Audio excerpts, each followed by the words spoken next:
मित्रों, विवेकानंद शक्तिपीठ चैनल में आपका स्वागत है।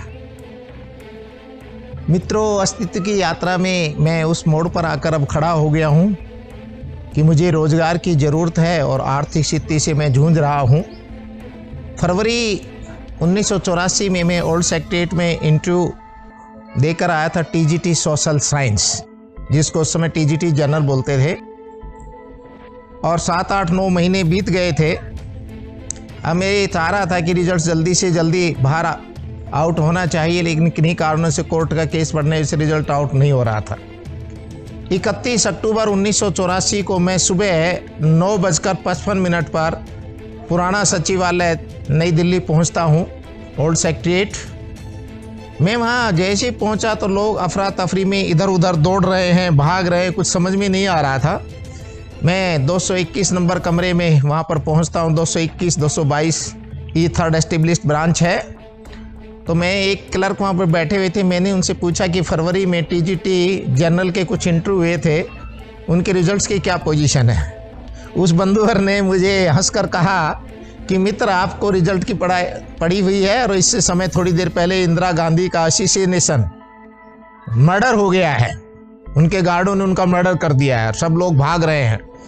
और मैं भी वहाँ चुपचाप आते हुए जब मैं आ रहा था, गाड़ी आ रही थी, जा रही थी, चारों तरफ एक सुनसान सा माहौल नज़र आने लगा था। लोग, जब मैं पीली कोठी पर आकर आज़ाद मार्केट जीआरपी लाइन में मैं रहता था उन दिनों, मैं आता हूँ तो बीच में 25-30 के लोगों के चारों तरफ झुंड और चर्चाएं। शाम होते होते 3-4 बजे दिल्ली पुलिस की गाड़ियाँ, सायरन बज रहे हैं, हुटिंग हो रही है, और लोगों के अंदर एक तरह का विशेष, पूरी दिल्ली जो है एक भयानक रूप, डरावना सा रूप है, सब शांत है।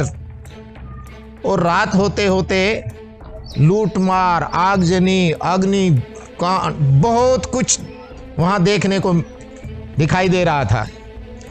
मैं आज़ाद मार्केट में रात के 9-10 बजे के आसपास अंदर जब गया, लोग दौड़ रहे थे, लोग ताले तोड़ रहे थे आज़ाद मार्केट से। मैंने अपनी आंखों से देखा 10 बजे बाटा के शोरूम को तोड़ा गया, लोग जूते निकाल रहे हैं। कोई अटैची की दुकान खुली, वहाँ से लोग अटैचियाँ उठा रहे हैं, लेकर जा रहे हैं, जिसको जो मिल रहा है वो लेकर जा रहा है। दिल्ली पुलिस की गाड़ियाँ सायरन बजाती हुई निकल जाती हैं, किसी से कुछ नहीं टोक रही हैं। पूरी रात अराजकता का माहौल, लूट का माहौल, बैड एलिमेंट सब बाहर आ गए थे, बहुत बुरी हालत। 11:30 बजे आसपास 4-5 ट्रक मिठाई पुल के पास जीआरपी लाइन के ऊपर पीली कोठी के साथ अनाज से लदे भरे हुए थे। 10-5 आदमी आते, मिट्टी का तेल टायरों पर छिड़क कर आँच में मिट्टी तेल लगाकर माचिस लगाते हैं। 7-8 ट्रकों के अनाज धू धू करके जल रहे हैं। पूरी रात मैंने तांडव नृत्य देखा, आगजनी का तांडव नृत्य अपनी आंखों से देखा। 31 अक्टूबर 1984 रात के 2-3 बज गए। मैं पूरी रात सोया नहीं, देखता रहा। लोग आते रहे, लूटते रहे, घरों में सामान को ले जाते रहे। सुबह मुझे 1 नवंबर को सिद्धरावली Shri Lal Singh college of education में मुझे ज्वाइन करना था। मैं सुबह बड़ी मुश्किल से एक रिक्शा का 6:30 बजे अरेंज किया, और अपनी किताबों से भरा हुआ बक्सा और अपना एक बिस्तर उस रिक्शा पे रखकर मैं ISBT पहुंचा, मोरी गेट। वहाँ सभी बसें सुरक्षा की दृष्टि से एक तरफ लगा दी गई थी, और माइक से आवाज़ आ रही थी, रेवाड़ी के लिए आखिरी बस जा रही है। हम 15-20 आदमी उसमें बैठे हुए थे, और वो गाड़ी वहाँ से चली। जब वो बस नई दिल्ली पहाड़गंज पुल से नीचे की तरफ पहाड़गंज में उतर रही थी, भरी भीड़ सामने से आकर गाड़ी को रुकवाया, और 15-20 आदमी दोनों दरवाज़ों को खोलकर अंदर आ गए। लाठी, डंडे, हॉकी स्टिक, भाले, छुरे, पता नहीं क्या क्या उनके हाथों में था। हम सब डरे हुए थे, और ये दे रहे थे कोई सिख तो नहीं है। और सीटों के नीचे से झांक झांक कर बड़ी मुश्किल से 5-10 मिनट में उन्होंने हमारी गाड़ी चेक करके छोड़ी। गाड़ी, अब हम सब जितने यात्री अंदर थे सब एकदम डरे हुए, सब मायूस से थे। जब गाड़ी बुद्धा गार्डन के बीच से गुजर रही थी, एक भीड़ सामने से फिर आई, बस को रुकवाया, और उसी के अंदर फिर धमाचौकड़ी करके अंदर चढ़ गए, और फिर चेक किया। बड़ी मुश्किल से बस को आगे निकली।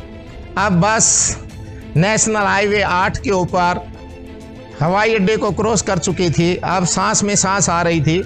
1-1.5 घंटे की यात्रा के बाद मैं सिद्धरावली पहुंचता हूं। हरियाणा सरकार ने 10 दिन की छुट्टियां राष्ट्रीय शोक के रूप में कर दी गई थी, तो 10 दिन तक मैंने नेशनल हाईवे 8 सिद्धरावली, जो बिल्कुल उस कॉलेज के बिल्कुल साथ से गुजरता है, मैंने वो दृश्य देखा है जैसे कोई शमशान की शांति हो। कोई उस पर गाड़ी नहीं, कोई आ नहीं रहा है, कोई जा नहीं रहा है, चारों तरफ शांति का माहौल। 10 तारीख को कॉलेज खुलते हैं, मैंने ज्वाइन किया और हॉस्टल वार्डन के रूप में मुझे वहाँ की भूमिका दी गई। मैं शाम के समय एकांत में जब सूर्य ढल रहा होता था, 2 बजे तक मेरी ड्यूटी होती थी, शाम को जो सूर्य ढल रहा होता था तो उस समय मैं सूर्य के सामने जाकर अपनी एकांत साधना करता था और ढलते हुए सूर्य को देखते हुए, तुम मेरे इष्ट हो, तुम मुझे प्रकाश देते हो, सारी सृष्टि तुमसे ही चलती है, सारे बादल, वायु, आकाश, नदियाँ, झरने सब तुम में से पैदा होते हैं और तुम में से ही विकसित होते हैं, और मैं सूर्य को गुरु के रूप में देख रहा हूँ, तुम ही सृष्टि के चलामान हो। उन भावों में घंटे भर तक मैं ये साधना करता था ढलते हुए सूरज में, और सूर्य को मैं केवल अपना गुरु समझता था, महेंद्र मिश्र उसमें, कि तुम सृष्टि के नियामक हो। सूर्य को ही मैं एक तरह से गुरु मान बैठा था और उसी से मेरी आंखों के अंदर झर होता था। मुझे 25-30 दिन लगातार ये अपनी एकांत की साधना, मुझे नहीं मालूम था उस समय मुझे कोई सिद्धरावली का कॉलेज का कोई छात्र रोज ऑब्जर्व कर रहा है। ये बात बाद में जाके खुलती है। आगे की चर्चा हम अगली कड़ी में करेंगे। जय हिंद।